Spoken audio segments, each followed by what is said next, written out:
नमस्कार दोस्तों, आप सभी का स्वागत है विकास सर की कोचिंग में। तो आज हम इस वीडियो में सीखेंगे यूज़ ऑफ इट कि इट का यूज कैसे करते हैं, कैसे पेपर में पूछा जाता है। और यह यूज़ ऑफ इट हमेशा हर साल आता रहता है पेपर्स में, हर साल आता है, इस कभी कभार नहीं छूटा अभी तक, हर साल पूछते हैं पेपर्स में। तो कैसे सीखेंगे इसका यूज़ हम? तो पेपर्स में पूछते कैसे कैसे किस नाम से हैं, तो यूज़ ऑफ इट के नाम से पूछते हैं, रीराइट बिगिनिंग विद इट के नाम से पूछते हैं, combine the sentence using it के नाम से पूछते हैं। ठीक है, तो इन नामों से पूछा जाता है पेपर्स में। ठीक है, तो करते कैसे इसको सबसे पहले जानेंगे हम। क्या जानेंगे? जब हम किसी वाक्य में इट का यूज करना होता है तो हमें क्या रखना पड़ता है? सबसे पहले हेल्पिंग वर्ब का विशेष रूप से ध्यान रखना पड़ता है। ठीक है, तो क्या समझ में आया सब कि जब हमें किसी वाक्य में इट का यूज करना होता है तो हमें हेल्पिंग वर्ब का विशेष रूप से ध्यान रखना पड़ता है। इसका प्रयोग हम दो तरीके से करते हैं। क्या कि एक वाक्य के होने पर, कहने का अर्थ कि एक सेंटेंस के होने पर, और दो वाक्य के होने पर, मतलब दो सेंटेंस हो तब किया जाता है और एक सेंटेंस हो तब किया जाता है। तो एक वाक्य के होने पर हम कैसे करेंगे? एक वाक्य के होने पर कैसे करेंगे? जब किसी वाक्य के बीच में अगर हेल्पिंग वर्ब इज या वॉज का यूज़ होता है तो हम वहीं से इट का यूज़ शुरू करते हैं और शेष वाक्य को दैट से जोड़ते हैं। यदि वाक्य के शुरू में पहले से ही टू या दैट दिया है तो शेष वाक्य को टू या दैट से ही जोड़ देते हैं। कहने का अर्थ ये है बेटा कि अगर जब किसी वाक्य में अगर ए हेल्पिंग वर्ब इज या वॉज दिखाई देती है, मैं किसी भी सेंटेंस में अगर आपको इज या वॉज दिखाई देता है तो हम वहीं से इट का यूज़ शुरू करते हैं। ठीक, और कहने का अर्थ अगर और शेष वाक्य को दैट से जोड़ देते हैं। कहने का अर्थ है कि अगर सेंटेंस में जहाँ भी हमें इट या वॉज दिखाई देगा तो वहाँ से हम इट का यूज़ करेंगे और जितना भी हमारा सेंटेंस का हिस्सा बचेगा, जितना भी पार्ट बचेगा, उसे हम किससे जोड़ देंगे? दैट से जोड़ देते हैं। ठीक है, ये कह रहे हैं यदि वाक्य के शुरू में पहले से ही टू या दैट दिया है तो शेष वाक्य को टू या दैट से ही जोड़ देते हैं। मतलब ये कह रहे हैं कि अगर मान लो सेंटेंस में टू या दैट दिया है तो हमें अलग से जोड़ने की जरूरत नहीं पड़ेगी, तो टू या दैट से हम क्या कर देंगे? शेष वाक्य को जोड़ देते हैं। ठीक है, अब चलते हैं सेंटेंस की ओर। सेंटेंस क्या कह रहा है? देखो, you will win this election is sure. कैसे बनाएंगे? अब आप देखो सेंटेंस में मैंने आपको बताया था, यहाँ देखो कि जब किसी वाक्य के बीच में हेल्पिंग वर्ब इज या वॉज का यूज़ होता है, क्या इस सेंटेंस में इज या वॉज का यूज़ हो रहा है? हाँ सर, हो रहा है। कहाँ हो रहा है? You will win this election is, कहाँ हो रहा है? इज श्योर है कि नहीं? इज श्योर, तो इज श्योर, तो यहाँ पे इस सेंटेंस में इज का यूज़ हो रहा है। ठीक, अब हम यहाँ करेंगे, अब हम क्या करेंगे? यहीं से इट का यूज़ शुरू करेंगे।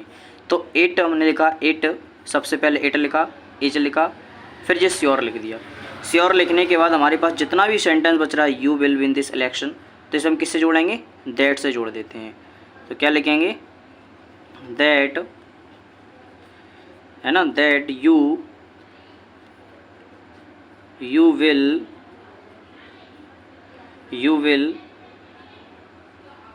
Win this election,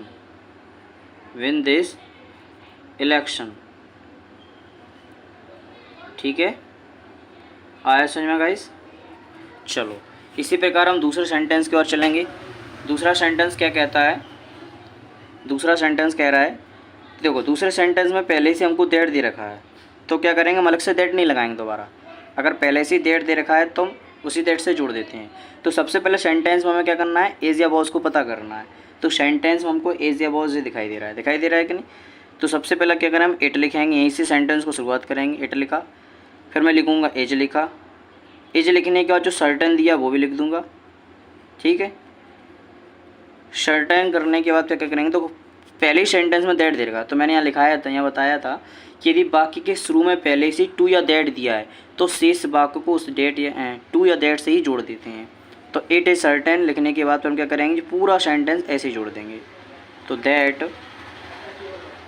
he will A doctor.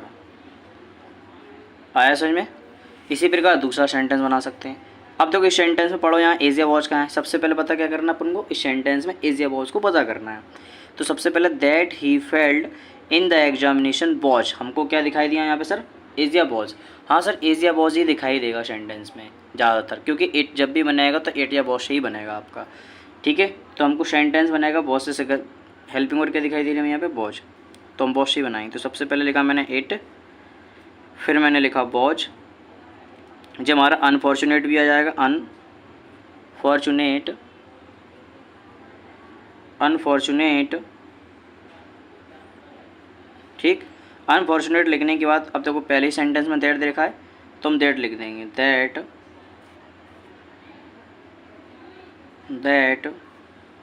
He failed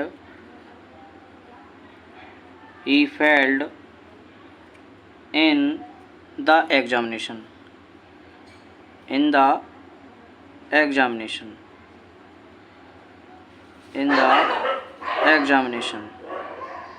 हो गया क्या नहीं?